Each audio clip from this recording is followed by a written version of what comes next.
we should not judge other people's lives by our standards. Essentially, people want to live themselves. They want their children to live. They grieve when their children die. I think we should be able to empathize with that and to say if we were in their situation, we would want someone to help us. Now, you make the point that if people live, they tend to have children themselves and population will grow, and I accept that there is a real point here that has to be met. We need to work towards a sustainable population worldwide, and the question is how best we do that. There's no evidence that leaving people in poverty is going to stop population growth unless, of course, you are prepared to simply allow attrition to occur.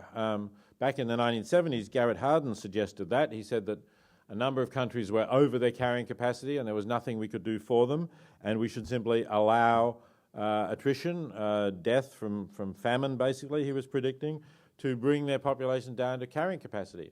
Among the countries he mentioned was Bangladesh, which actually now has a significantly larger population than it had in the 1970s, but does not have more famine than it had then, and basically probably has, well, definitely has a smaller proportion of its people living in extreme poverty.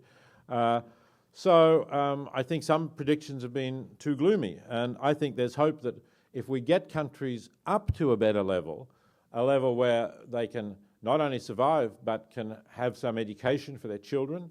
One of the things that clearly correlates with reduced fertility, so inversely correlates I should say, is the number of years of education a girl gets.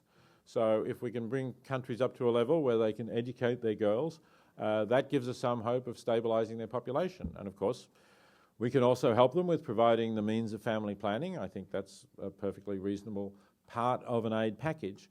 So I think we need a strategy, not just to say we're going to abandon these people, but rather to say we need to work with you to get you to the point where you can reduce fertility, reduce population growth, and end up with a stable population.